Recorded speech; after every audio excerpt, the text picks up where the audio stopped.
Bonjour les amis, salut les Européens, salut à tous les amis de l'Occident. Prêts à partager un petit café avec moi? C'est le concept de ce live qui se veut court, 1 heure environ. Enfin, je sais pas si c'est court, mais c'est court pour Dany. Voilà, j'avais... n'hésitez pas à me dire d'avoir si vous m'entendez correctement. Je fais l'acquisition d'un micro récemment parce que je ne suis pas chez moi, comme certains d'entre vous le savent, depuis maintenant un bon moment pour raisons personnelles. Et c'est vrai que ça faisait un bail que j'avais pas fait un live public. Et ça me manquait. Vous me manquiez. L'émotion la tension même du direct, du vrai direct, me manquait. Et comme en ce moment j'ai des difficultés à préparer des émissions construites et comment dirais-je, à mon habitude, les lives politiques du soir qui durent 2, 3, 4 heures, je me suis dit que j'allais pas non plus vous faire attendre et faire ce format un peu intermédiaire où je vais parler un peu de ce qui me passe par la tête et où je vais prendre vos questions. En fait, c'est une FAQ, c'est une FAQ autour d'un café, même 2. Voilà, parce que comme j'avais entamé déjà le café, j'en ai préparé un 2e là. Donc 2 tasses pour Dany. Il est chaud. Certaines mauvaises langues ont dit il va se mettre il va se mettre de l'alcool dans son café, mais je n'ai pas besoin d'alcool pour être survolté, c'est mon caractère. Non, on est au naturel, un simple café. Il y a quand même 2 sujets que je voudrais évoquer, qui n'ont aucun rapport entre eux, le ski alpin et Pierre Palmade. Voilà, c'est 2 sujets que je voulais évoquer. Également aussi, je vais vous parler un peu de la Croatie comme pays d'expatriation. Vous savez que cette année, la Croatie est entrée dans la zone euro et dans l'espace Schengen, si je dis pas de bêtises. Oui, dans l'espace Schengen. Et ça change pas mal de choses. Déjà, ça change mon trajet. C'est-à-dire les futurs trajets que je ferai en voiture vont changer entre France et Roumanie. En tout cas, quand je pars de Bucarest pour aller dans le sud de la France, voir ma famille par exemple, parce que maintenant je peux passer par la Croatie, c'est plus rapide, il n'y a plus l'attente aux frontières et donc si je regarde le chemin du GPS ou du itinéraire Michelin, ça passe par la Croatie. Donc je suis amené moi-même à mieux connaître la Croatie dans les mois qui viennent. On va en reparler un peu plus tard. Je vous remercie d'être présent.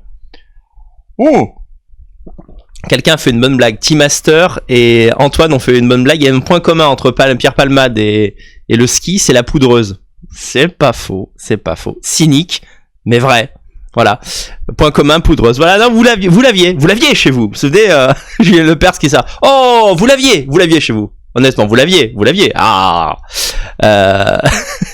Et je reste. Ouais, les gens qui me disent, Daniel, c'est fini. Il est fini, Daniel. Il est plus sur YouTube. Ça y est.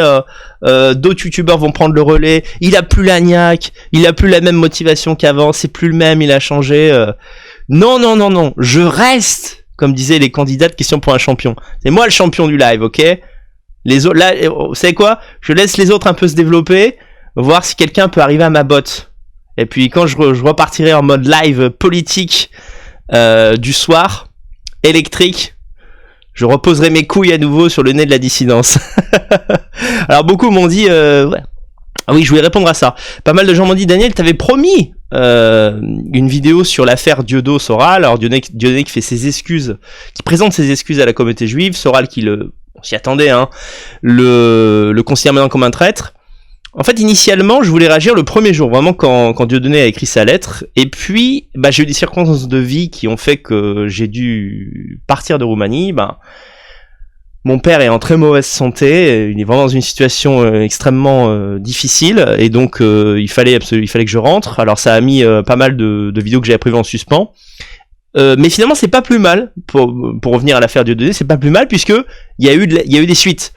Voilà, Dieudonné a à nouveau s'est expliqué en vidéo après avoir écrit cette lettre qui a été publiée dans un journal juif.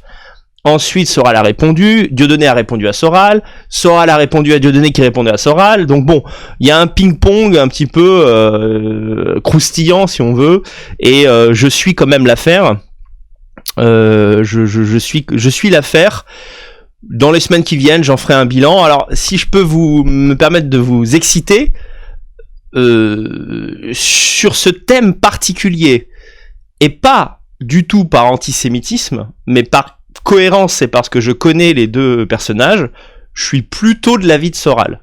Voilà, je suis plutôt, à risque de vous surprendre, je suis plutôt de l'avis de Soral, pas forcément pour les mêmes raisons qu'Alain Soral, Et je vous le dis sincèrement, Dieudonné, maintenant ça fait, on est en 2023, bah ça fait maintenant un peu plus de 10 ans que je travaille plus avec lui. J'ai pas de grief particulier. Enfin, je veux dire, je me lève pas le matin en disant putain Dieudonné, quel connard.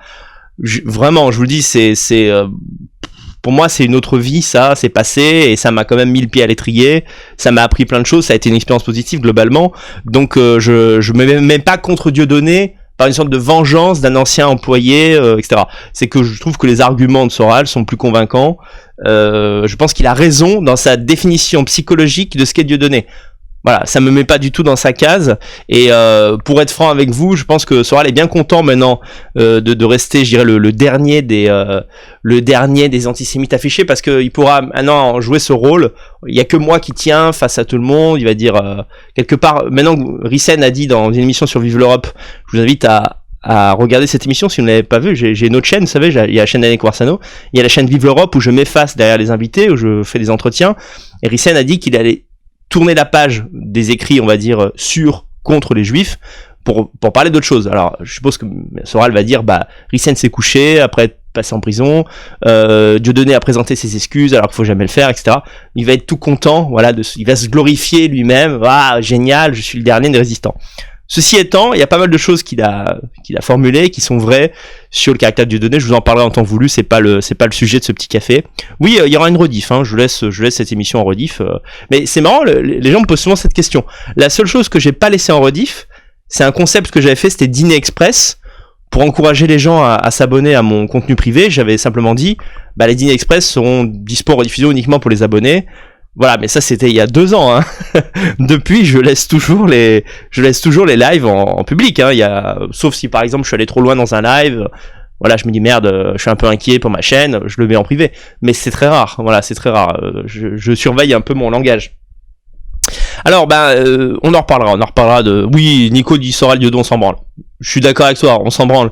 Maintenant, tu sais bien ce qui va se passer. Quand je vais faire un live Dieudonné la pleurnicheuse, je vais faire 40 000 vues, tu le sais bien, voilà. Bon, moi, tu sais, je suis une espèce de Dalida de la dissidence, quoi. Tu vois, moi, je veux mourir sur scène, tu vois. Même avec un sujet casse-gueule comme ça, je peux pas passer à côté d'un buzz, c'est pas possible. Je suis j'ai connu ce monde-là de l'intérieur. Ça fait l'actu, même, je veux dire, ça fait l'actu de la dissidence. Maintenant, ils en ont parlé sur le plateau d'Hanouna, etc. Ça a fait vraiment l'actualité. Donc, j'ai mon petit mot à dire, hein. Voilà, tu me connais. J'ai toujours quelque chose à dire. Nandi nous dit les lives du confinement c'était chouette. Pangolin, je lis un peu vos remarques dans le chat. Je sais le concept, hein, un petit. Vraiment là c'est, vous savez il y a l'expression Netflix and chill. Là c'est Conversano and chill. J'ai rien préparé, voilà. Ça se voit peut-être pas, mais quand je fais des lives politiques, il y a une structure. Voilà, il y a une illusion d'improviser. Je vous donne l'impression que j'improvise, mais il y a une structure. Hein. Il y a une structure. Voilà, j'ai un bloc-notes, partie 1, partie 2, partie 3, partie 4. Je sais ce que je vais dire là. Là, je surfe sur ce que mon cerveau produit. Voilà, en direct. C'est pour le meilleur et pour le pire. Oui, il y a toujours une rediff. Dieudonné est-il un escroc ? La réponse est oui. Enfin, pour moi, c'est un escroc, mais on en parlera une autre fois. Si tu fais un live sur ça, tu vas exploser les vues. Je sais. Mais en plus, ce que je vais dire, c'est pas de la merde. Je veux dire, je vais pas juste parler, je vais pas faire le coprophage de la dissidence. Genre, il y a de la viande à buzz, je vais dire quelque chose alors que je suis pas compétent pour en parler. Non, je vais dire des choses. Notamment sur le fait que le positionnement, le nouveau positionnement de Dieudonné sur les juifs, pour moi, est lié à une prise de conscience. Pour moi, Dieudonné a pris conscience que la cause noire n'était pas incompatible avec le projet d'un Jacques Attali. Voilà, il a mis 20 ans à s'en rendre compte, et ça va être une des bases de ce live-là. Voilà, j'ai l'impression que Dieudonné voulait simplement revenir sur le devant de la scène. Bon, apparemment, ça n'a pas marché. Béatrice Elbez, ça me dit quelque chose, tiens. Comme pour moi, Dieudonné va te conspuer après le live que tu vas consacrer à l'affaire. Je m'en fous. Non, je pense pas que Dieudonné fera ça. Il sait que ça me fera de la pub. Pressé d'avoir ton avis sur Palmade, bon. Les téméraires. Daniel est en caleçon hors champ. C'est possible. J'en profite pour saluer les téméraires. Voilà, un de nos groupes braves Bourgogne et Franche-Comté que j'ai rencontré il y a quelques mois. On a passé une très très bonne soirée. C'était en octobre ou novembre, fin octobre, début novembre. On a passé une excellente soirée. Voilà, vous l'aviez tous en fait. Le lien entre Palmade et ski alpin, la poudre, vous l'aviez tous. Juste gros merci pour l'émission avec Grégory Rouz et celle avec Hervé Ryssen. C'est vrai que c'était deux bonnes émissions. Celle avec Grégory Rouz est visible sur cette chaîne YouTube, l'autre sur la chaîne Vive l'Europe. Et j'en profite aussi pour parler de Fiorina. Je crois que c'est le dernier live en date que j'ai fait avec Fiorina. Et depuis, elle a eu un enfant. Donc elle a accouché de Tancred. Et j'ai mis une photo sur mon canal Telegram. Et je suis vraiment content parce qu'elle est passée en fait elle est passée chez moi même. On a fait le direct et 4-5 jours après, je crois que c'était le 31 janvier, eh bien elle a accouché, donc on lui souhaite le meilleur. Elle veut beaucoup d'enfants, on lui on souhaite toute une tribu. Voilà, alors par où commencer? Je vais commencer par le ski alpin. Pourquoi je vous parle du ski alpin? Bien parce que je ne vous en ai jamais parlé. Parce que aucun d'entre vous ne m'a demandé d'en parler. Ça, faut bien le souligner. C'est un sujet qu'on ne m'a jamais réclamé. Ça, faut être clair là-dessus. C'est mon cerveau malade qui a créé ce sujet de live. Non, allez, sérieusement. Pourquoi j'ai envie de vous parler de ski alpin? Parce que moi, toute mon enfance, avec mon papy et mon papa, on regardait le ski alpin. On regardait le ski alpin parce que on est à Grenoble. C'est une ville qui est entourée de montagnes. Donc ça nous parle, la montagne, même si personnellement, je ne sais pas vraiment skier. Mais voilà, on était à l'école, par exemple, la moitié de mes potes allaient skier, adoraient le ski. Donc c'est vraiment un sujet. Quand vous habitez à Grenoble, le ski c'est un sujet, premièrement. Deuxièmement, les deux nations dont je suis issu, la France et l'Italie, s'illustrent plutôt bien en ski alpin. Voilà, moi par exemple quand j'avais une dizaine d'années, les 2 mètres de la descente et du slalom, le slalom, donc c'est l'épreuve la plus technique, la plus jolie d'ailleurs je trouve, c'était Alberto Tomba, un italien. Et la descente, c'était Luc Alphand, un français, qui était très très bon. Il a percé un peu en fin de carrière, mais il a percé et c'est devenu un grand champion. Ensuite, il s'est reconverti dans la course automobile. Et si vous regardez le palmarès, d'ailleurs, je vais vous le montrer, je vais vous montrer le palmarès du ski. Ce qui est très intéressant avec le ski alpin, on va pas se mentir, c'est les Autrichiens quand même qui dominent globalement la discipline. Mais c'est un sport où, les champions sont exclusivement des blancs. Voilà. Donc c'est un sport full white. Tu regardes du ski alpin, que ce soit la Coupe du Monde c'est l'équivalent du championnat du monde de Formule 1, c'est-à-dire que il y a tant de courses chaque année, ensuite il y a un vainqueur du classement général. Une année sur 2, il y a le championnat du monde, qui pour le coup c'est, comment on pourrait dire, c'est comme un tournoi du Grand Chelem en tennis, c'est-à-dire c'est une fois par an, c'est une fois tous les 2 ans, pardon.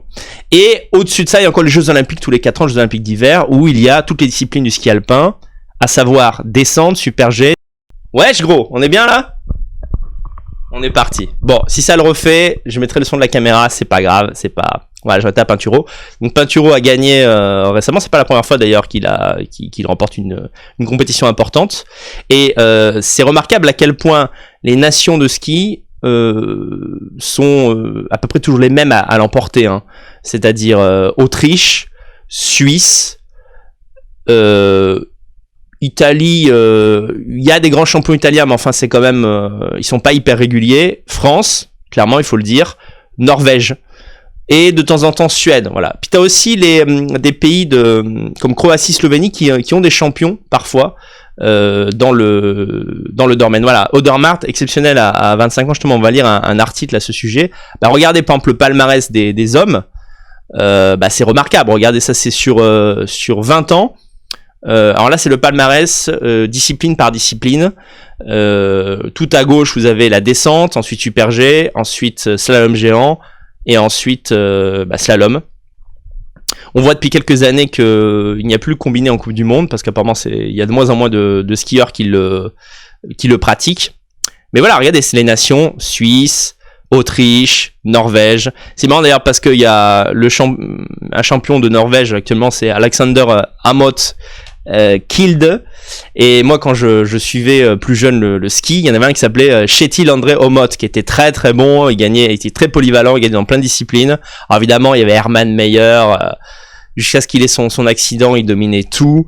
Et puis on a eu la période aussi Marcel Hirscher, alors c'est incroyable, c'est quelqu'un qui a gagné 8 fois de suite le classement général, peut-être le plus grand skieur de tous les temps. Alors chez les femmes, je vous montre, alors là c'est le palmarès du classement général, année par année, bah regardez, c'est remarquable aussi de stabilité. On a parfois les Américains, mais toujours des blancs, hein. C'est jamais des Afro-Américains en ski, hein. Jamais. Voilà, il y en avait un qui avait un style de ski qui était très particulier, qui était Bode Miller. J'adorais le voir skier. On voit chez les femmes qu'on a Michaela Schifrin, qui est très forte ces dernières années. Une Italienne qui a gagné le classement général en 2020. Regardez, les nations, voilà. Croatie, Suède, États-Unis, Allemagne, c'est vrai de temps en temps, même si les Autrichiens sont quand même plus forts. Suisse, Autriche, Slovénie... France. Alors c'est vrai que là, dans le classement général, les Françaises sont un peu moins fortes que les skieurs français, mais ça reste, voilà, ça reste vraiment très, comment dirais-je, il y a une constante. Voilà. Alors, vous allez me dire, bah pourquoi? Je suis pas un débile, parce qu'il y a les Alpes. Voilà, ce sont les pays alpins où, eh bien, on trouve les meilleurs skieurs de ski alpin. Mais peu importe. Ce que j'aime, c'est que c'est un sport, si je puis dire, enraciné. Oui, quelqu'un dit Stenmark. Effectivement, peut-être historiquement le plus grand skieur, qui est maintenant, on est dans du classique, ça, c'est un vieux skieur. On peut quand même dire que des mecs comme Hermann Maier et Marcel Hirscher ont approché voilà le niveau de génie en matière de ski de Ingmar Stenmark. Mais c'est le premier très très grand champion. Il y en a eu en France, hein, il y a eu Jean-Claude Killy, il y a eu Vidal, il y a eu Luc Alphand. Mais je dirais que les skieurs français sont souvent spécialistes d'une discipline et ont du mal à gagner le classement général quand même, qui est souvent la chasse gardée des Autrichiens et des Norvégiens qui sont extrêmement complets.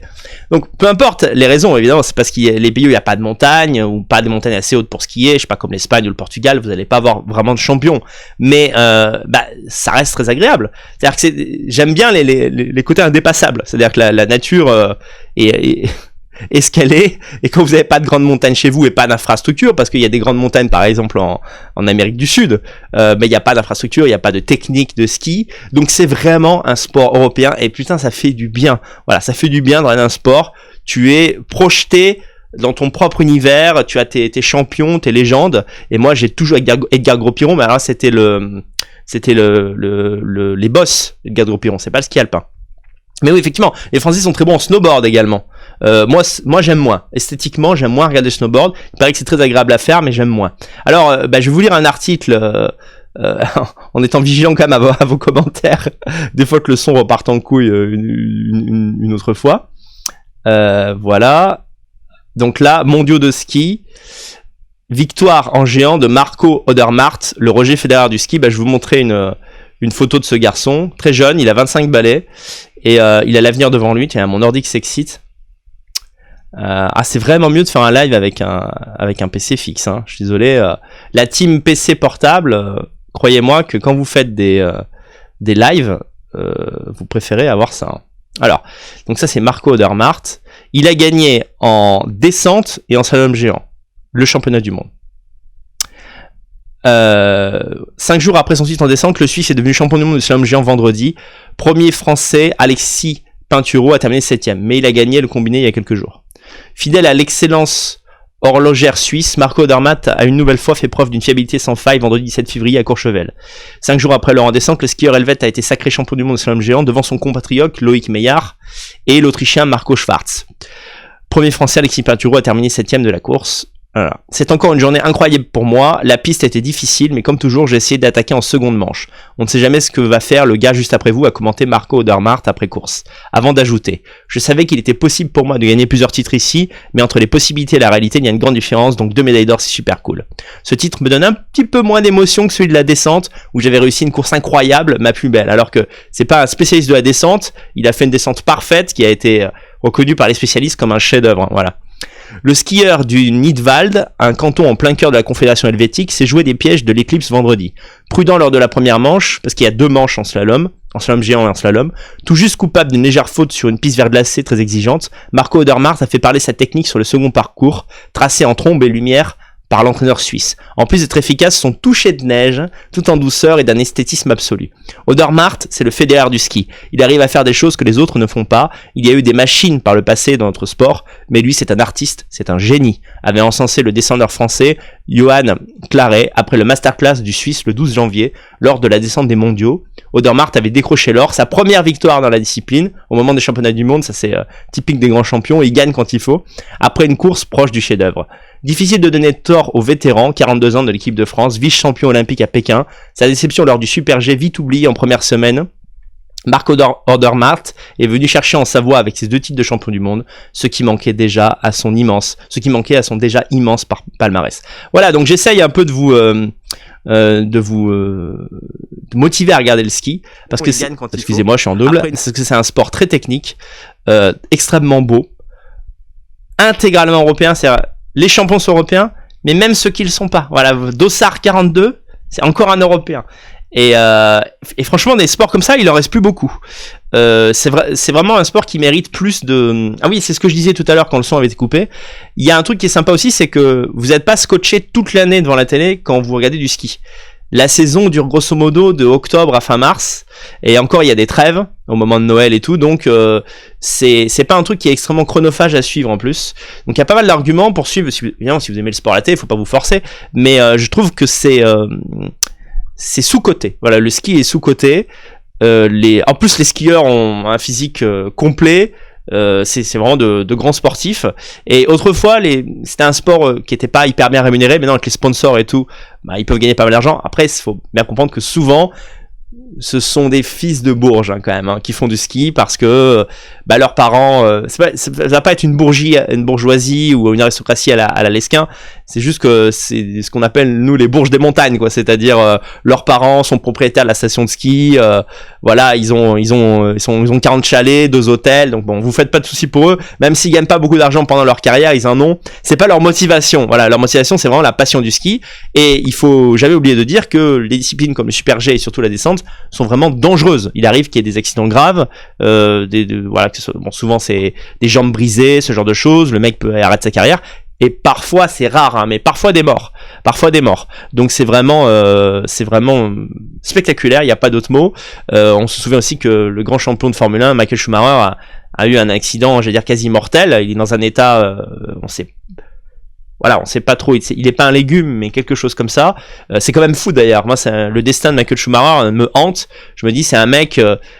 Toute sa vie, justement, il a risqué sa vie sur les circuits.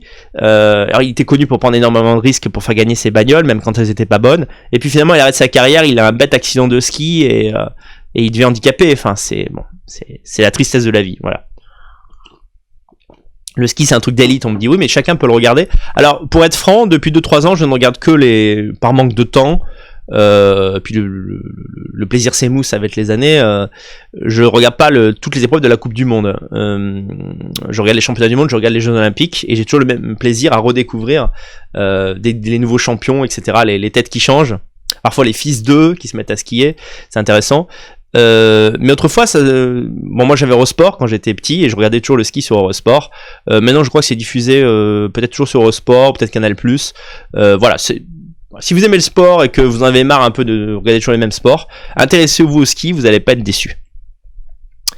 Tu crois que certains sports demeurent encore et toujours des sports de prolo, nous dit Béatrice. Écoutez, en France, franchement, on peut se plaindre de pas mal de choses en France, mais il y a quand même des structures sportives qui permettent à des gens qui n'ont pas beaucoup d'argent de s'y mettre. Je vais donner un exemple. Attendez, j'enlève la photo du skieur. Le tennis. Autrefois, le tennis était considéré comme un sport de bourgeois, parce qu'il l'était. Mais ça a beaucoup changé. Moi, quand j'étais plus jeune et que je faisais du tennis, je me suis dit à l'école... il y a des gens ou des parents d'élèves qui pensaient que mes parents avaient du fric, mais pas du tout. En fait, la licence de tennis, d'ailleurs tu peux même faire du tennis via des MJC au début. Elle est pas hyper onéreuse.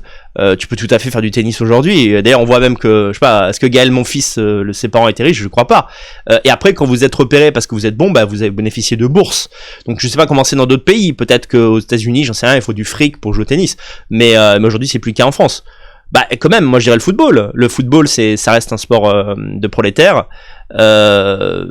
où vous pouvez être, oui, tout à fait, que ce soit les blancs ou les non blancs qu'on voit s'illustrer et devenir champion de foot, sont pas toujours, même rarement, des gens qui viennent de classe supérieure. Donc oui, il y a une forme de mérite, même si on le sait maintenant dans les sélections, il y a vraiment un privilège noir, c'est-à-dire que comme les sélections se font à 13-14 ans, bah en général les footballeurs noirs sont plus performants, plus rapides, plus puissants à 13 ans que les blancs, et donc il y a beaucoup de footballeurs, de jeunes footballeurs, d'ados blancs qui pourraient avoir une carrière, qui ne l'ont pas parce qu'ils ne sont pas pris justement par les clubs pour être formés à devenir des pros ensuite à 18, 19, 20 ans. Donc on l'a vu, même Griezmann a été obligé d'aller en Espagne pour percer avant de revenir en France. Mais oui, il y a une forme de, voilà, le foot c'est un sport populaire, il y en a des tas d'autres qui me viennent pas là tout de suite en tête, mais bah finalement, ce serait plus rapide de dire quels sont les sports inabordables. C'est vrai que par exemple la Formule 1, si tes parents ont pas de pognon, c'est difficile. Voilà. Le contre-exemple, c'est le métis, Lewis Hamilton, qui a été pris, je crois, encore une fois, il n'était pas issu d'une famille très pauvre, hein, mais Mercedes l'a pris sous son aile très très tôt, donc ce qui lui a permis d'avoir une carrière. Il doit vraiment tout à Mercedes, Lewis Hamilton, ce qui veut pas dire qu'il a pas de talent, mais simplement je le dis. Après, t'as d'autres sportifs, même, je sais pas, par exemple, je me souviens d'un coureur qui s'appelait Felipe Massa. En fait, Felipe Massa, les pilotes disaient il est pas très bon en fait, c'est pas un super grand pilote de Formule 1, mais papa avait de l'argent et donc il donnait de l'argent à la team pour que Felipe Massa reste en Formule 1. Donc pour les sports automobiles, oui, en général, par exemple Ayrton Senna, évidemment grand génie de la Formule 1, ses parents étaient richissimes. Voilà, il n'aurait peut-être pas pu accéder à la Formule 1 si il n'avait pas cet argent. Donc oui, effectivement, il y a des sports où il faut être riche à la base. J'aime pas cette expression, mais vous comprenez ce qu'elle veut dire. Voilà, donc on va pas rentrer trop dans le détail, mais voilà, c'est mon coup de cœur. Je voulais vous dire, en ce moment il y a les mondiaux, en plus c'est en France. Souvent les Français gagnent des médailles et on parle pas assez du ski. Voilà, le foot monopolise toute l'attention. J'aime bien le foot, j'aime bien les compétitions internationales de foot notamment. J'étais content de la victoire du Brésil, de l'Argentine à la dernière Coupe du Monde, mais il y a d'autres choses. Voilà, il y a d'autres choses. Ok avec toi sur l'analyse, car pour un autre sport, j'ai moi-même souvent participé à des concours d'échecs lorsque j'étais à l'université, on était en majorité des blancs. Bah oui, ça c'est sûr. Mais là, est-ce que c'est un sport? Oui, c'est considéré comme un sport, les échecs? Oui, alors il y a quand même les Indiens peuvent être, il y a une élite indienne qui est forte aux échecs. Les Russes ont très bons échecs, bon, c'est des blancs, et puis depuis quelques années des Asiatiques, bridés, je veux dire. Ouais. Mais bizarrement, il n'y a pas de grand champion d'échecs africain, je ne comprends pas. C'est, voilà. Alors tu me dis, Massa a failli être champion du monde quand même, bah oui, mais avec la Ferrari qui avait été boostée pendant 5 ans par Schumacher, qui a amené ses compétences. Non, mais attention, je dis pas qu'il était mauvais, mais il a peut-être pris la place d'un pilote qui était plus talentueux, voilà. Oh, c'était peut-être pas le bon exemple.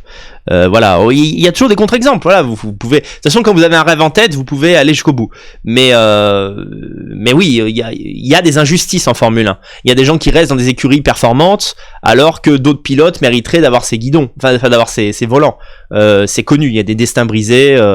C'est un sport qui est un peu injuste quand même, parce que très basé sur la technique. Et là, voilà, pendant 10 ans, Mercedes était imbattable. Encore une fois, je le dis vraiment pas par racisme. Évidemment, je préfère que Verstappen gagne que Lewis Hamilton. Lewis Hamilton avait du talent. Indéniablement, d'ailleurs, il était meilleur que ses coéquipiers. À part une fois où... alors, comment s'appelle-t-il le fils de machin, là. Oh, c'est incroyable. Loda? Non, c'est pas Loda. Si, c'est lui, je crois. Et il a été battu une fois en 2016 par son coéquipier, Hamilton, mais sinon, il a dominé ses coéquipiers. Donc déjà, c'était le meilleur des deux. Mais la Mercedes était imbattable. En face, t'avais Vettel, t'avais Alonso, ils étaient pas... Raikkonen, il ne pouvait pas battre la Mercedes. Elle était trop forte, donc voilà. Alors, je regarde un peu vos questions, puis ensuite on va passer à l'autre sujet. Je suis navré pour le problème technique de 4-5 minutes, je vais le couper à la rediff. Malheureusement, le montage sur YouTube, il se fait, mais il est très lent. Ça met 6 heures, parfois une journée. Le cyclisme, alors j'adore le cyclisme, mais donc un sport de blanc, il y a quelques maintenant. Et d'ailleurs, d'où viennent-ils de France. Voilà, les cyclistes non blancs du Tour de France sont apparus il y a 5-10 ans. Avant, il y en avait zéro.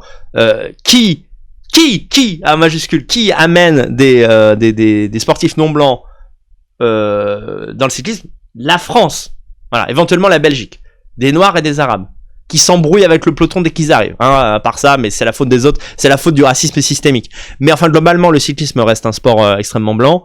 Après, je t'avoue que ça a tellement été pourri par les histoires de dopage, le cyclisme, que j'ai un peu lâché prise. Voilà, ça m'intéresse moins qu'avant, et je trouve je trouve que le sport lui-même est moins intéressant parce que c'est tant professionnalisé que la part de ce que tu peux voir dans les étapes de montagne il y a 20-25 ans, tu le vois plus trop maintenant. Bon, voilà, ça reste mon avis. Bonjour, vous êtes mon idole, bah, ça me fait plaisir. Mais écoute, partageons ce café ensemble, l'ami. Quel est ton niveau aux échecs, Daniel? Écoute, je saurais pas trop dire parce que ça fait des années que je joue plus. À une époque, si mes souvenirs sont bons, j'ai fait des compétitions d'échecs quand j'avais 17-18 ans. J'étais pas bien haut, hein. J'étais 1500, peut-être 1600 Elo à un moment donné. Voilà. Mais quand j'ai compris que je serais pas un grand maître, je me suis dit que c'était pas la peine d'investir du temps là-dedans et que j'avais autre chose à faire. Mais ouais, des fois je suis tenté de me mettre sur chess.com, le truc que tout le monde fait. Mais le problème c'est que moi j'y crois pas à ces trucs, c'est-à-dire je pense que les adversaires que tu as utilisent des logiciels, en plus maintenant ils vont utiliser ChatGPT et compagnie, et donc voilà, moi j'ai des potes qui s'y mettent, ils me disent des fois tu te fais latter les couilles par un mec qui est 900 Elo, ça a aucun sens. Je pense qu'il y a de la triche, en gros. Je pense qu'il y a de la triche. Ça m'intéresse de jouer aux échecs avec un pote qui sait jouer aux échecs. Une partie ou deux parce que ça exige un bon niveau de concentration. Moi, j'ai tendance à m'éparpiller et donc je peux être très bon sur 2-3 parties d'échecs. Après, mon cerveau est là. Bon, écoute, ça reste un jeu. J'ai pas envie de me focus dessus. Ça me casse les couilles.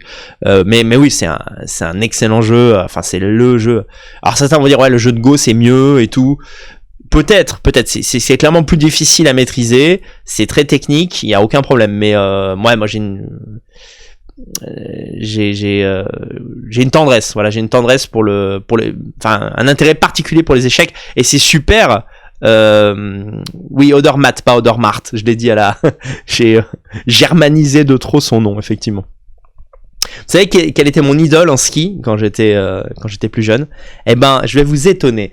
Bien sûr, comme tout Italien d'origine, mon père était tifo. Enfin, on soutenait Alberto Tomba, qui était. Alors là, pour le coup, j'ai employé le mot spectaculaire plusieurs fois, mais Tomba, c'était quelque chose. Mais moi, c'était Michael von Groningen. C'était un champion de slalom géant, qui est pour moi la discipline la plus belle. Voilà, c'est vraiment le sommet du ski esthétiquement, le slalom géant. Et Michael von Groningen, donc c'était un Suisse. Il avait un style, une fluidité, c'était du Mozart, quoi. Et même quand il gagnait pas, moi j'étais toujours pour Michael von Groningen. Je disais pas à mon père parce que lui était pour Tomba, mais moi c'était mon idole, voilà, quand j'étais plus jeune.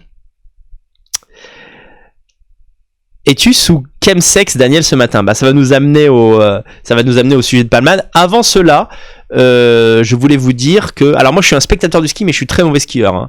À une époque j'ai fait du ski de fond, mais ski alpin, non, vraiment.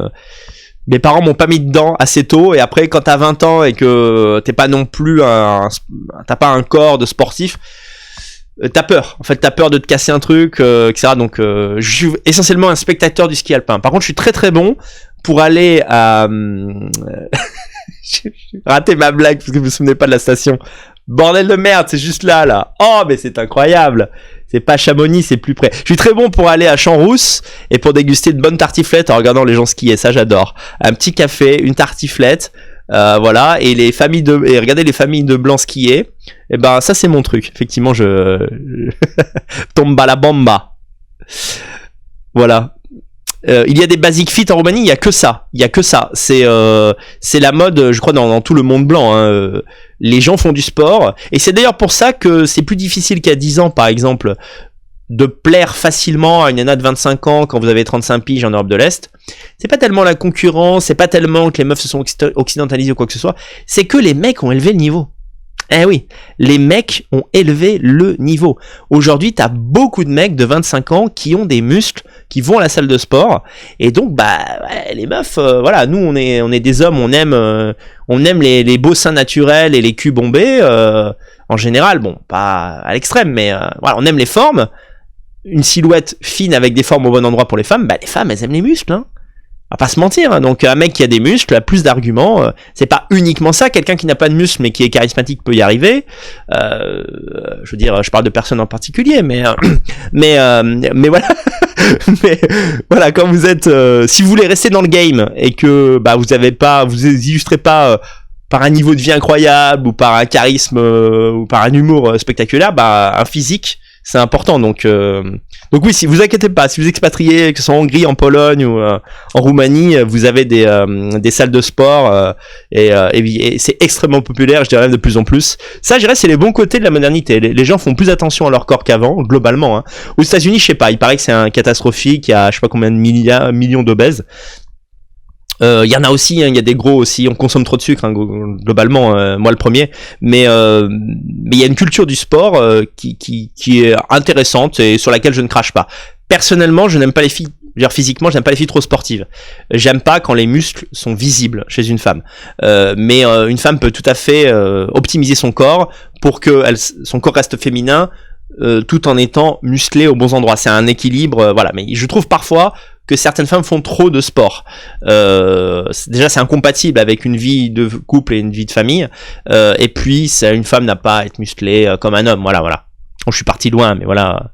Ah bah bien sûr, Basic Fit en France. Là, bah tu te fais. Bah après, t'as la vie de. J'allais dire, t'as la vie de Delavier. Delavier, lui, vit en Hongrie. Mais il a gardé cette manie de rester super pote avec des Noirs et des Arabes parce que à la salle de sport, c'est ce qu'il va fréquenter. Donc en fait, ses amis francophones, c'est des Noirs et des Arabes parce que quand il va à la salle à Paris assez régulièrement, bah il y a que ça quoi.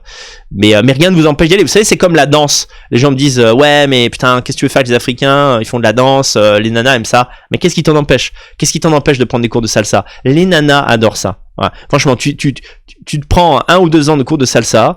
À un moment donné, il faut s'adapter. Voilà, c'est pas non plus infamant de faire de la salsa. Il y a aussi, la salsa, c'est pas que africain. C'est les Africains qui se sont emparés de la salsa. Les Africains en Europe sont emparés de la salsa. À la base, c'est un truc latin. Il y a rien d'affamant à faire de la salsa. Je peux t'assurer que tu prends des cours de salsa. Bah déjà, au cours de salsa, tu peux rencontrer des nanas. Et après, quand tu vas dans un bar à salsa, que tu fais danser à la salsa, mais laisse tomber. Enfin, je veux dire, c'est un catalyseur. Enfin, c'est un cheat code, Voilà, savoir danser, c'est un cheat code. Et je le sais d'autant plus que moi, je ne sais pas danser. Donc ça, je vois que, voilà, si j'étais encore sur le marché de la drague, c'est un truc qui me manquerait. En fait, moi, je suis un tchatcheur. Moi, j'ai 15 skills. C'est parler. Alors attention, c'est un très bon skill. Hein. J'ai un très très bon skill. Mon niveau de skill de parler, il est vraiment fort. Mais si j'ai une section de voix, je suis niqué, quoi.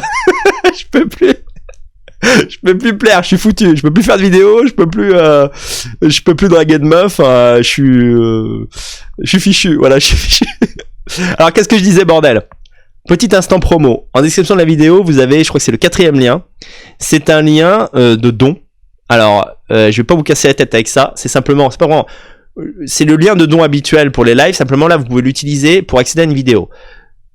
Je vous ai compris, comme disait le général de Gaulle, et beaucoup d'entre vous m'ont dit Daniel, j'ai envie de m'abonner à Super Live, mais ça me fait chier de payer 15 balles par mois, ça me fait chier d'être abonné à quelque chose, je veux être libre, et je veux pas avoir chaque mois un prélèvement. J'ai entendu, je vous ai compris. Donc de temps en temps, je vous donne accès à des vidéos auxquels les abonnés privés ont accès, j'allais dire gratuitement, non. Leur abonnement à 15 € par mois leur permet de voir toutes ces vidéos. Et il y en a une qui pourra intéresser certains d'entre vous, c'est un entretien très complet que j'ai fait avec un abonné qui est expatrié en Croatie avec sa famille et ses enfants. Voilà, avec sa femme et ses enfants. Et j'ai fait un entretien d'une heure, 1h20, extrêmement complet, qui parle vraiment de tous les aspects de la vie en Croatie. Et si vous voulez le voir sans être abonné à Super Danny Live, parce que il y a que ce contenu-là qui vous intéresse, eh bien, vous pouvez envoyer dans montant 5 € et vous aurez accès à cette vidéo qui va vous donner vraiment de l'information. C'est vraiment une vidéo de qualité. Je le fais pas à chaque fois, mais là, l'invité avait vraiment beaucoup de connaissances. Et si vous aviez en tête les Balkans et en particulier la Croatie, ça peut vous intéresser, même pour avoir des infos sur la Croatie plus généralement. Donc vous mettez 5 € dans mon temps, et ce soir, je vous envoie la vidéo. Je précise que l'offre dans ma tête, je me suis pas mis une date fixe, mais pour une semaine. Pendant une semaine, voilà, les gens qui me font un don de 5 € ou plus, je leur envoie la vidéo. Après, ça va être compliqué parce que je peux recevoir... Vous pouvez mettre dans message, vous pouvez mettre vidéo Croatie. Voilà. Comme ça, même si vous voyez cette vidéo que je suis en train de faire là dans un mois, si vous voulez voir cette vidéo sur la Croatie, vous mettez 5 € et vous mettez Croatie dans l'objet du message. Voilà, instant promo terminé. Et maintenant, je suis content de savoir que quelqu'un d'origine croate suit ce que je fais. Maintenant, je vais parler de Pierre Palmade. Après avoir parlé du soleil, on va plonger dans les ténèbres. Pierre Palmade. Cette affaire Pierre Palmade, chaque jour, on apprend un truc qui alourdit le dossier de cet ancien comique dont la carrière est probablement terminée. Quoique, on ne sait pas. Alors, là, je vous dis n'importe quoi. Avec ton fichier S en regardant tes vidéos, n'importe quoi. J'ai 25 000 abonnés. Non. Il n'y a pas 25 000 fichiers S, crois-moi bien. Alors, je bois un petit... On reste dans le concept, petit café avec Dany, j'espère que vous le buvez vous aussi, votre café. Voilà, Sambou et Mossine. Donc, je vous lis ce que j'avais écrit sur Telegram suite à cet accident. Alors, pour ceux qui étaient sur la Lune, parce que tous les médias en parlent, en ont fait leur chou gras, évidemment, je vais résumer l'affaire. Pierre Palmade était en train de rouler, était dans une ligne droite, et a dérivé brusquement. Je vous lis ce que j'ai écrit. Le comique Pierre Palmade sur Telegram, t.me/Daniel Conversano. Le comique Pierre Palmade est à l'origine d'un grave accident de voiture. Il a dévié de sa voie sur une route à double sens de circulation. Sa voiture a percuté celle d'une famille. Une femme enceinte était au volant, accompagnée de son frère et de sa fille. Palmade est responsable à 100% de cet accident. Il a brusquement braqué à gauche. On a appris aujourd'hui que la maman qui conduisait a perdu le bébé qu'elle portait dans son ventre. Horreur. C'est pas terminé, on a aussi eu la confirmation que Palmade conduisait sous l'emprise de la cocaïne. Il a pris la route, le nez plein de poudre. Dans la voiture de Pierre Palmade, il y avait 2 jeunes hommes, dont un africain. Finalement, il y en avait 2. À ce moment-là, qui ont pris la fuite, indemne. Ils cumulent les mecs. Alors, accident, rien à foutre si la famille en face est décimée, ils courent, ils partent. Que faisaient ces 2 jeunes hommes dans la bagnole de Pierre Palmade et pourquoi ont-ils disparu rapidement sans venir en aide aux victimes? Je précise que là, c'est une réaction à chaud le jour où j'ai appris qu'il y a eu cet accident. Malheureusement, je pense connaître la réponse. Ces 2 mecs sont les mignons de Pierre Palmade, peut-être même des professionnels escort boys, et ils étaient eux-mêmes drogués au moment de l'impact et ou détenteurs de stupéfiants. Nous verrons la suite de l'enquête. Pour moi, un tel crime doit être puni de 20 ans de prison minimum, mais je crains que Palmade ne fasse pas un jour de tôle.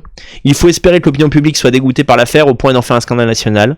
Je n'ai jamais aimé ce comique à face d'asperge qui pue l'aigreur et le vice. Les décadents sont un danger pour la société. Et j'ai édité ensuite le message en rajoutant, modifié, la famille victime de Pierre Palmade est turque, ça ne change rien à la faute de Pierre Palmade, il aurait pu me tuer moi, ma famille, en roulant drogué, mais peut-être que ça changera la sévérité de la peine. Ouais, effectivement, ça dépendra si la communauté turque pousse une énorme gueulante en disant c'est pas possible, c'est chauffard. Alors là pour le coup il n'y a pas de souci, hein. S'il faut faire un front commun, si je puis dire. Voilà le front de la foi. Front commun contre les gens qui conduisent ivres au volant. Alors là, il y a pas de souci, moi je le fais, il y a pas de problème. Je suis pour une extrême sévérité pour les gens qui causent des morts au volant.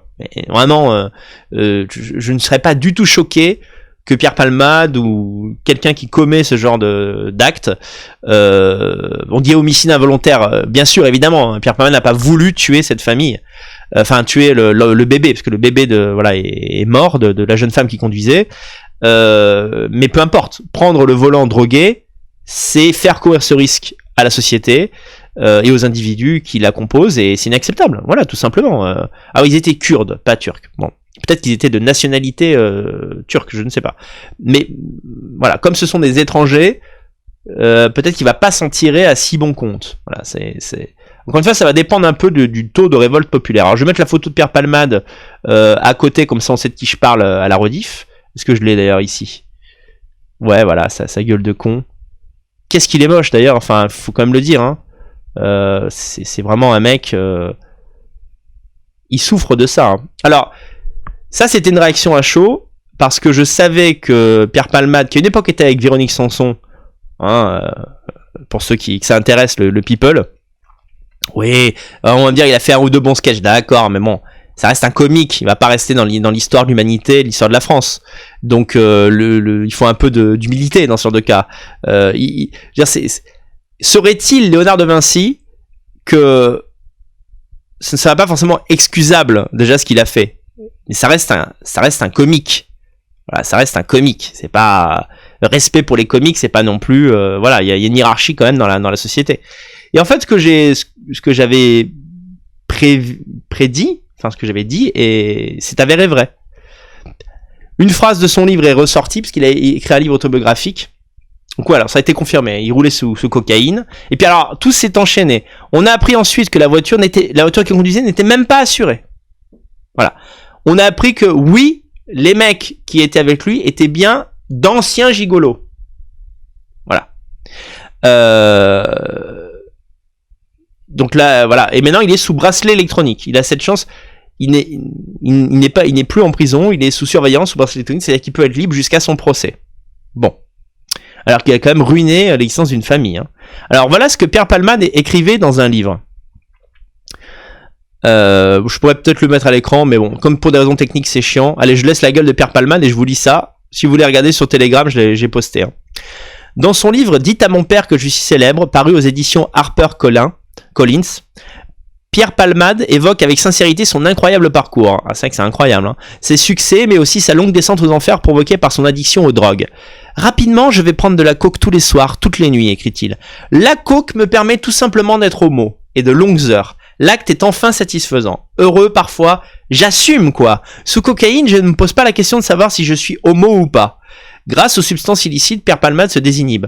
Je draguais, je couchais. Un garçon par soir, ce n'est pas mal. Plus tard, ce sera beaucoup plus. 3, 4, 5. La coke me permet le sexe à outrance. Je me paie des escortes, le mot chic qui a remplacé pute. Je n'accepte pas de payer le sexe. Je m'invente donc des histoires avec ces hommes-là. J'essaie de les séduire. Parfois, nous sommes même en couple quelque temps. Tout se passe chez moi avec un mec, 2 ou 3. Ce sont de longues heures qui durent la nuit, parfois la journée suivante. On rit, on regarde la télé, on parle, on est à poil, on fume, on couche ensemble, on recommence, etc., etc.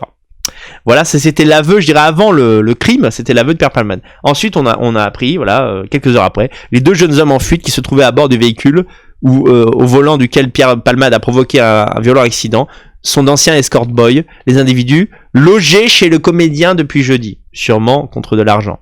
Alors, je voudrais quand même souligner le pathétique du personnage de Pierre Palmade. Et je ne dis pas ça pour qu'on compatisse.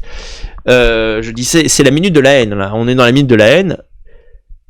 On est en 2023. Le mec a honte d'être homosexuel. C'est pire qu'être un gay revendicatif. Enfin, un gay qui revendique on ne sait trop quoi, parce que maintenant l'homosexualité est autorisée, promue, etc. Au moins, les gays qui s'assument. Voilà, je suis gay, je te le dis, je t'emmerde. Bon, ok, d'accord. Moi, je trouve que tu fais un peu trop de bruit pour moi, mais passons. Le mec, en 2023, il a besoin d'être sous cocaïne pour accepter l'idée qu'il aime sucer une bite, quoi. C'est d'un pathétique. Je veux dire, Pierre, t'es riche. Tu te payes un psy et tu te fais soigner ça, quoi. Parce que, voilà, t'es homo. Il y a l'homosexualité depuis que l'homme et homme existent. Il y a des hommes qui sont attirés par les hommes et il y a d'autres hommes, majoritaires heureusement, qui sont attirés par les femmes. Heureusement pour la continuité de la société, hein. Personnellement, à titre individuel, que des mecs sont homosexuels, je m'en bats les couilles. Mais Pierre Palmade, il a besoin de se droguer pour être là, genre, ah, putain, j'adore faire ça, en fait. Vous imaginez, et après le lendemain, une fois qu'il fait sa descente de cocaïne, c'est pour ça d'ailleurs qu'il essaye de ne jamais redescendre, le gars il s'auto-flagelle, imaginez, il a un fouet là, ah, je suis qu'un PD, c'est dégueulasse. Minable, sale minable. Ah, j'ai envie de lui cracher à la gueule, quoi. Et pourquoi je vous parle de ça, c'est que j'ai l'impression de me transformer en Gandalf, d'un coup ça devient un article de DP. C'est pour montrer à quel point la déchéance individuelle d'un mec qui se remet pas en question, ce à quoi ça peut conduire. Ces gens sont dangereux, les décadents sont dangereux pour la société, sont dangereux pour l'entourage. C'est vraiment des saloperies auto-centrées. Ils pensent qu'à sa gueule, quoi. Genre, je ne peux pas m'empêcher de prendre de la coke. Ah ben attends, il faut qu'on aille bouffer parce que vu qu'on s'est coqué pendant 24 heures, on a super faim. Bon bah je prends le volant. tant pis, je suis coquet, le plus important c'est ma gueule, voilà. Le monde extérieur n'existe plus. Alors les gens vont me dire oui, ben d'accord, c'est une addiction, c'est pas de sa faute, etc. Mais rien à foutre, putain, quoi, rien à foutre que ces gens-là soient mis hors d'état de nuire, putain, qu'ils soient à l'asile ou en prison, je veux qu'ils disparaissent de la circulation pendant 15-20 ans, ça lui fera les pieds. Malheureusement, on n'en prend pas le chemin. Alors on a appris... Non, ouais, non, je pense même pas. Non, mais personne n'a souligné ça, je trouve. Personne n'a souligné l'aberration de la situation. C'est-à-dire que on a une société où on a des gens comme nous, plutôt, qui sont sur un modèle traditionnel, hétérosexuel. On a les homosexuels distingués à la Renaud Camus. On a les homosexuels qui revendiquent plus de droits encore, comme si être homosexuel vous empêchait d'avoir quelque chose en France aujourd'hui. Enfin, je suis désolé, mais... Est-ce que ça vous empêche d'avoir un emploi d'être homosexuel? Est-ce que ça vous empêche de réussir au cinéma? Bah non. Est-ce que ça vous empêche d'être président de la République? Même ça vous empêche même pas, voilà. Non mais voilà, vous êtes pas... Et alors, Pierre Palmade, lui, dans sa tête, alors peut-être c'est un trauma d'enfance, peut-être que son père ne supportait pas de voir en lui un homosexuel. D'accord, mais c'est pas notre problème. Pierre Palmade, lui, il est coincé en 1970, en 1950. Genre ah non, c'est honteux. Oh, oui, il va sur les sites, vous savez là, je sais plus qu'on appelle ça le bon coin du cul là, je sais pas comment on appelle ça là. Et puis il met des petites annonces minables et il prend de la cocaïne parce qu'il ne souffre pas l'idée que voilà, voilà, la relation homosexuelle l'attire et en même temps le dégoûte. Enfin, c'est putain, mais va te faire soigner, quoi. Va te faire soigner, tout simplement. Alors, on en a appris un peu plus sur les passagers. Et puis, c'est là que je trouve pas l'article, en fait. Attendez, où est-ce que c'est? Oh, bah, je l'avais tout à l'heure. Qu'est-ce que j'ai fait? Qu'est-ce que t'as fait, Dany? Qu'est-ce que t'as fait, Dany? Accident de Pierre Palmade, voilà. Voilà. La voiture de Pierre Palmade, pas assurée. La révélation qui pourrait faire rebondir l'enquête. C'est une circonstance aggravante. On va voir si ça le fait casquer davantage. Alors, accident de Pierre Palmade, qui sont Mossine et Sambou, les deux hommes qui ont fui après le choc et désormais en garde à vue. Parce que, attendez, c'est pas fini. L'un des deux serait sous OQTF. On n'en finit plus. Depuis l'affaire Leland, on n'en finit plus d'apprendre que les OQTF sont les gens les plus dangereux de France et que, apparemment, c'est impossible de les dégager, quoi. Voilà. L'un a été interpellé, l'autre s'est rendu de lui-même. Ce vendredi, en début de soirée, un accident de la route. Au volant, l'artiste aurait dévié de sa trajectoire, ça je l'ai déjà dit. La femme a perdu son bébé. Une enquête pour homicide involontaire a été ainsi ouverte, etc. Téléphonie, carte bancaire. Ce mercredi, Pierre Palmade a été placé en garde à vue. Idem pour les deux hommes qu'il transportait au moment du choc. Deux hommes qui ont fui dans un premier temps avant que la police ne parvienne à mettre la main dessus. Le premier d'entre eux, Mossine, serait marocain et en situation irrégulière. On dirait que c'est une construction du Gorafi, cette histoire. Il a été interpellé grâce à la téléphonie, mais aussi en raison d'un paiement par carte bancaire. Le deuxième s'est rendu de lui-même, Sambou G, âgé de 34 ans. Oui, alors Sambou, pour moi c'est un noir, hein, on verra, mais vous connaissez un Français blanc qui s'appelle Sambou, j'en connais pas moi. Serait connu de la justice pour des délits liés aux stupéfiants.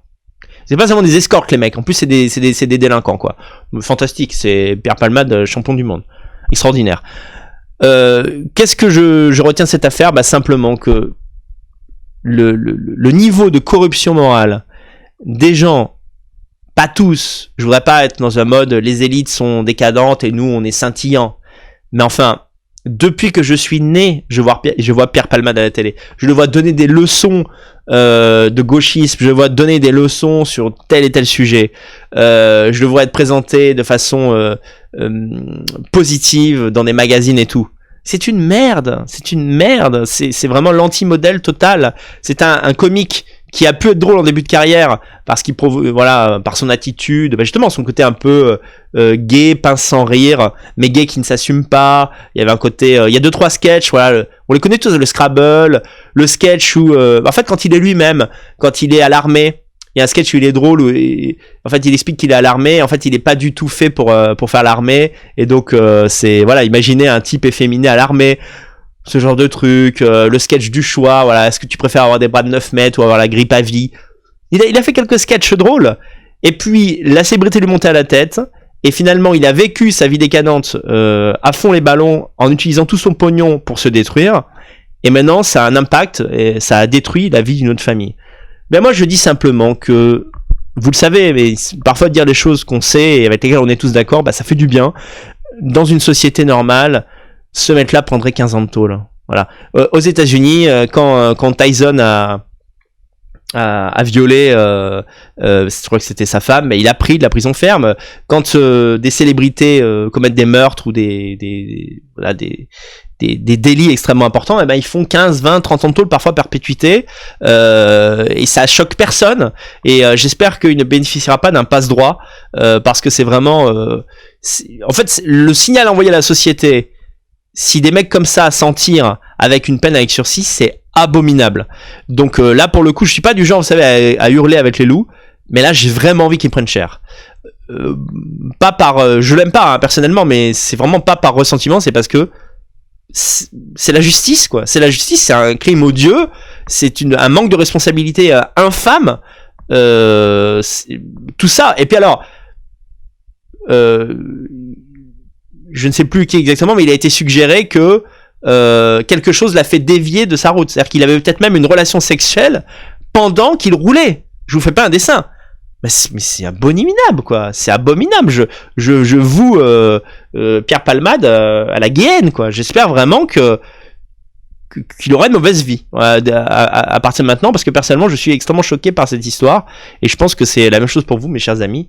Voilà ce que j'ai à dire là-dessus. Alors, je vais lire un peu vos commentaires, mais bon, on a un peu tout dit.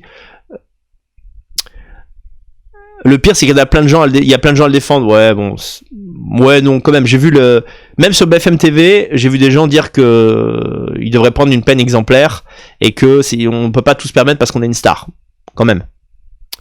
Ce serait inquiétant qu'il n'ait pas de prison ferme, dit Maxime. Je suis tout à fait d'accord avec toi. Tu as déjà conduit bourré, Dany? Ok, j'arrête. Franchement, jamais. Franchement, jamais. Je te dis pas que j'ai jamais conduit avec un peu d'alcool dans le sang. Mais dès que je bois plus de 2 bières, je me l'interdis totalement, totalement. Et pas depuis des années, voilà. Non, moi je suis, attendez, je suis, pourtant il n'y a pas eu d'accident. Mon père quand il était jeune a eu des graves accidents de moto, mais dans la famille il n'y a pas eu de graves accidents de voiture, mais juste, j'ai un cerveau, par contre j'ai un très bon ami d'enfance avec qui j'étais au collège et au lycée, qui a perdu ses 2 parents quand il avait 30 ans, même plus, il avait 25 ans. Ses 2 parents se sont tués sur une route nationale. Bon, c'était la faute de son père. Son père s'est endormi sur la route et ils sont rentrés dans un camion, les 2 sont morts. Donc, mais ça nous a extrêmement choqués parce que quand moi quand j'avais 12, 13, 14, 15 ans, j'allais chez lui, voilà, pour les anniversaires, pour jouer aux jeux vidéo. Et donc en fait, ses parents, ils faisaient un peu partie de ma famille, hein, dans la tête. Et ça m'avait marqué en profondeur. Donc, et croyez bien, je prends très souvent la voiture puisque je suis un flippé de l'avion. Donc non, je suis vigilant au volant, absolument.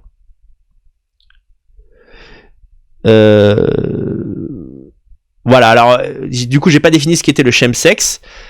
Voilà, l'enquête va vers cette conclusion terrible, qu'en fait Pierre Palmade sortait d'une espèce de sex party de 48 heures ou 72 heures, où en fait il s'est défoncé la tête, il a pris de la coke non-stop, il s'est fait baiser, il a baisé lui-même pendant des heures et des heures, et apparemment c'est un phénomène. Pour baiser plus longtemps, les gens utilisent des substances hallucinogènes, des substances qui excitent, comme la cocaïne. Ça leur permet d'avoir de nombreux rapports sexuels, comme ça c'est une nouvelle mode, si je puis dire. Bon, les gens veulent se flinguer leur santé, mais ils font ce qu'ils veulent, mais qui ne mettent pas en danger la santé des autres.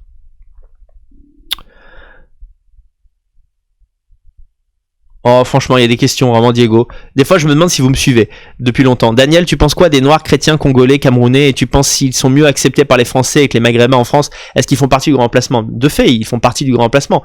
Être catholique, c'est pas être français. Tous les catholiques du monde sont pas français. Enfin, je veux dire, normalement, j'aurais pas besoin de te le dire. Et je dirais même que, certes, ils sont peut-être moins dangereux parce qu'ils vont pas commettre des attentats, ce genre de choses.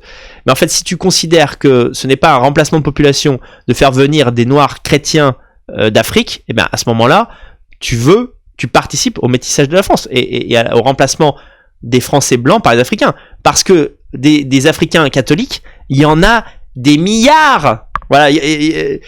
Pour l'instant, je crois qu'il y a 1,2 milliard d'Africains, quelque chose comme ça. Ils seront 3 milliards en 2050 d'Africains. Sur ces 3 milliards, un tiers est catholique. Et je vous le dis clairement, parce que moi je suis sur des sites d'expats d'accord, des sites d'expat, que ce soit en France, Italie, Europe de l'Est. Ces sites-là, enfin ces groupes-là francophones sont trustés par des Africains francophones qui veulent s'installer en Europe. Ils veulent tous venir en Europe. Ils veulent tous venir en Europe. Je répète une dernière fois. Ils veulent tous venir en Europe. Il n'y a pas un Africain qui veut pas venir en Europe. Ceux qui ne viennent pas, c'est parce qu'ils peuvent pas physiquement, ils ont pas un rond, ils ont pas la capacité d'organisation pour aller jusqu'à, voilà. Ils essayent mais ça marche pas, ou alors ils viennent puis ils sont expulsés. Mais ils veulent tous venir en Europe. Donc faut pas commencer à dire non mais ça va, il est cameroulais ou congolais catholique, donc il peut être un bon français. Non mais attends, c'est inacceptable. Je suis désolé de m'énerver, hein, mais ça n'a rien à voir avec le gentillesse de cette personne.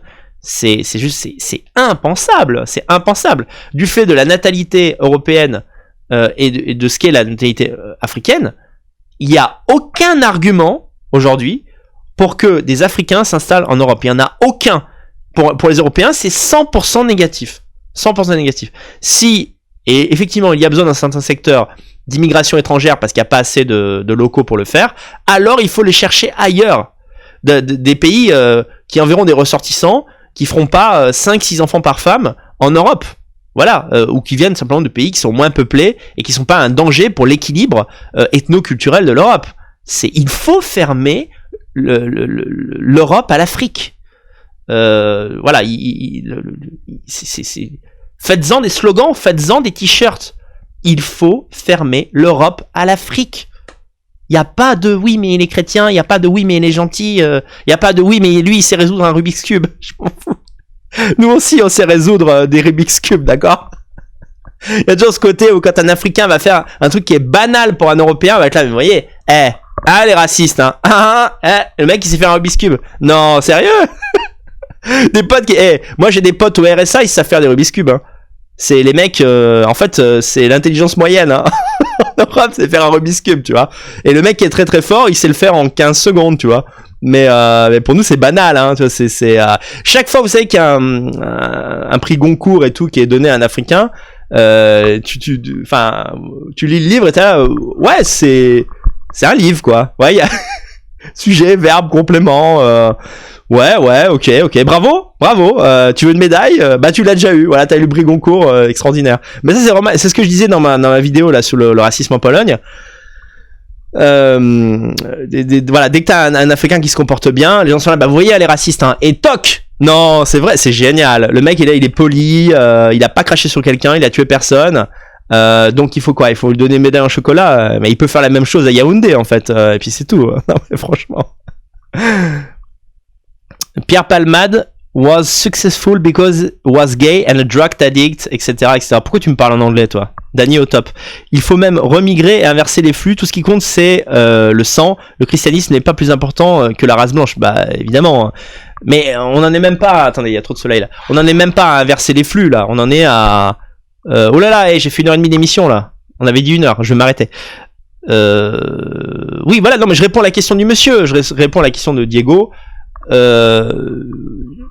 Je veux dire, moi je suis pas dans la position, je suis pas Éric Zemmour, j'ai pas un projet politique et j'ai pas à être agréable.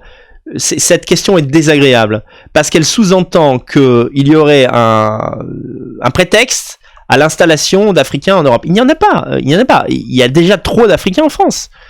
C'est bon, il n'y a pas besoin de faire un théorème, il n'y a pas besoin d'interroger le chat GPT, il n'y a pas besoin d'être validé que sur Hanouna, le plateau d'Hanouna on dise que oui, il y a un grand emplacement, c'est tout quoi. Faut juste des yeux pour voir. Là, maintenant ça fait 1 mois que je suis en France, faut juste être aveugle pour pas voir le grand emplacement. Donc faut arrêter les conneries. Et je vais même te dire plus, si on fait ce truc là en disant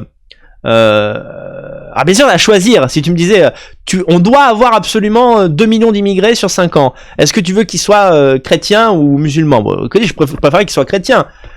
D'accord, mais tu sais ce qui se passera si on donne cette possibilité, si la droite, par exemple, prône cette théorie.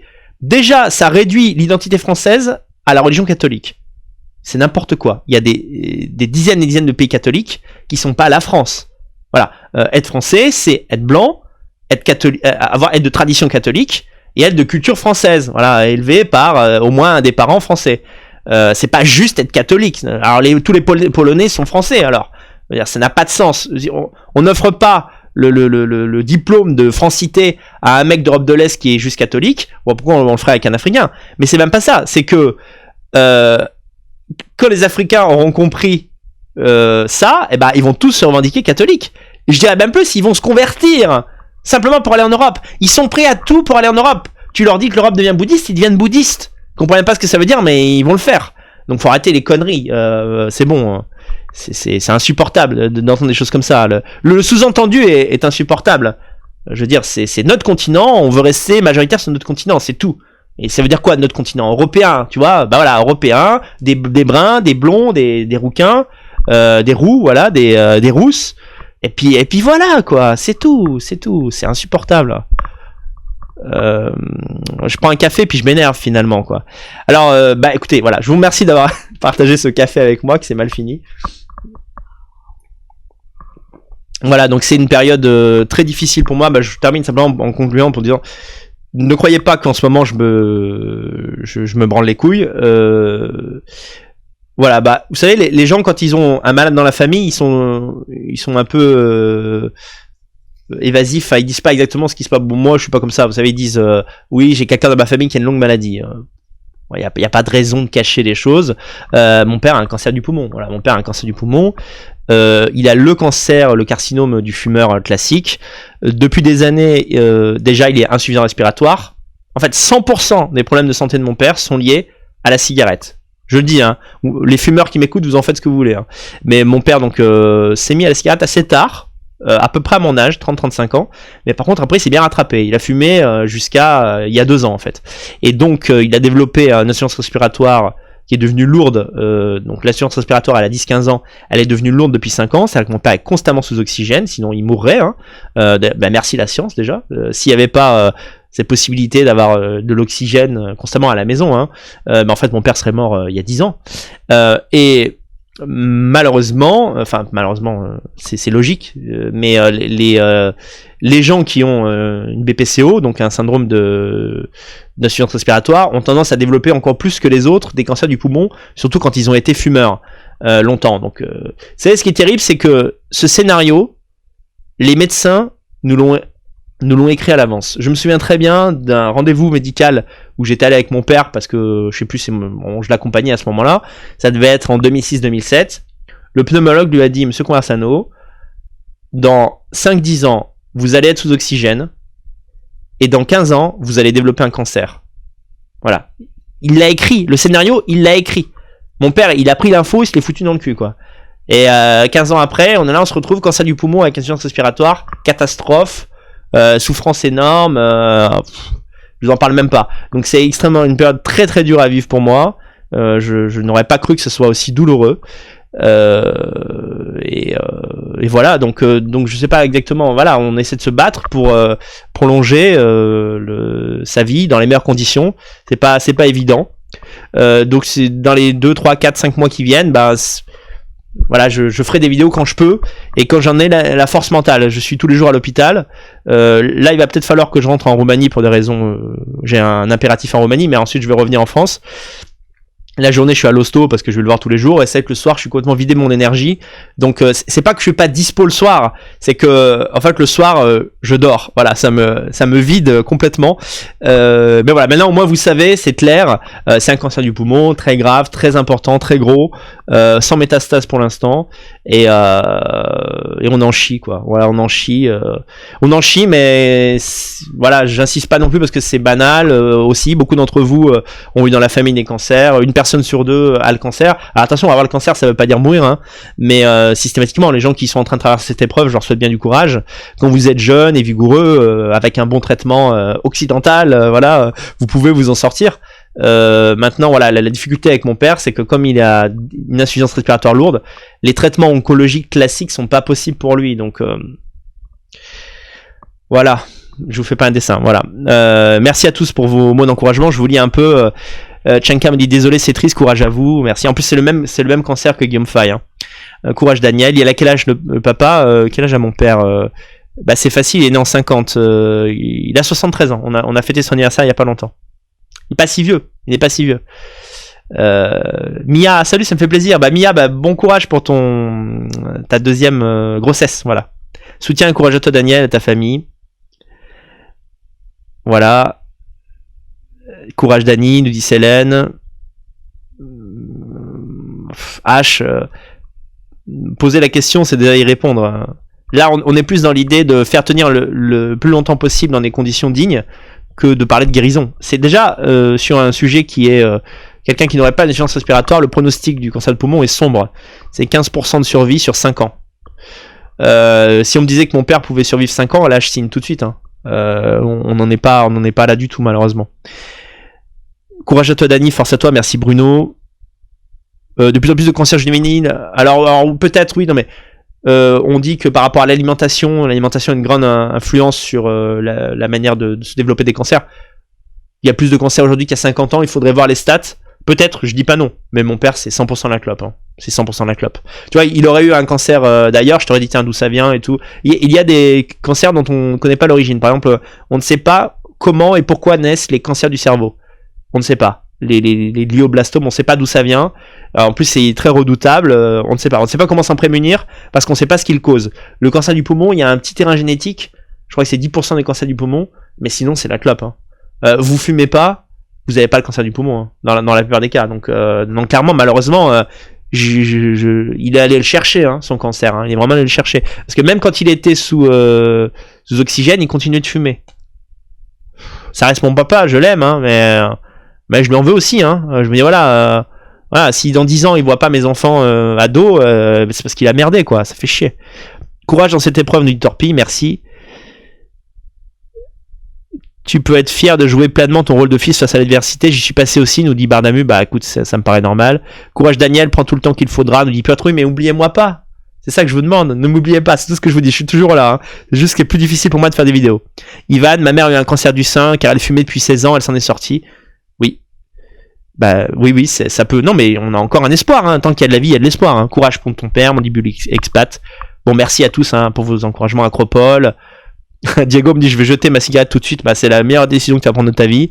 John G, Victor, Brice, Béatrice, courage à toi DL. Voilà, merci. Une dernière chose. Alors ça fait bizarre de passer un truc promo à ce moment-là, mais je vous la fais courte. En fait, en revenant chez mes parents, j'ai réalisé qu'il me restait un stock de ce livre de Guillaume Fay Nederland avec cette couverture. Or, je vous avais dit qu'il n'y avait plus cette couverture. Et alors ça c'est Danielisme intégral, en fait il m'en reste 15, voilà.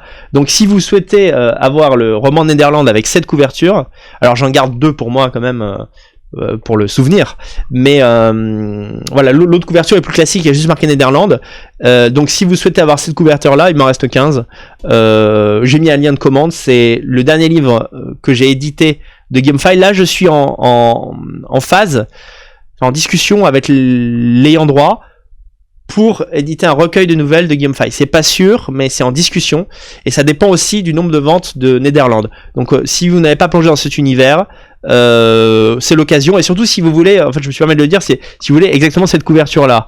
Voilà, j'en avais imprimé un certain nombre, et je croyais que j'avais épuisé le stock, et en fait il m'en restait un carton. Alors, il me reste un carton de 20, donc si vous le commandez dans la semaine ou les 2 semaines qui viennent, vous aurez cette couverture là que je ne réimprimerai plus ensuite, parce que pour être tout à fait franc avec vous, Nederland n'a pas très bien marché. Voilà, bah, l'auteur étant décédé, comme ce n'est pas un livre qui est directement politique, il y a eu moins de bouche à oreille, les gens ne savaient pas trop ce qu'ils devaient acheter, c'est ce qu'ils achetaient. En fait, c'est un roman policier et d'anticipation, écrit par Guillaume Fay, et qui change un peu de ses autres écrits plus politiques.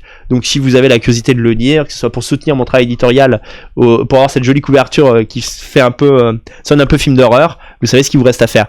Merci à vous, j'ai apprécié ce moment. Je pense qu'on s'est bien marré. Je vais virer du montage la couille technique où il n'y a pas de son pendant 2-3 minutes. Et puis, il y a un mec qui débarque. On parle de Pierre Palmade ou pas? Mais mec, c'était il y a 20 minutes, quoi. Donc, on revient en arrière. Allez, ciao les amis. Un plaisir comme d'habitude. À très très bientôt. Je vous embrasse. Salut.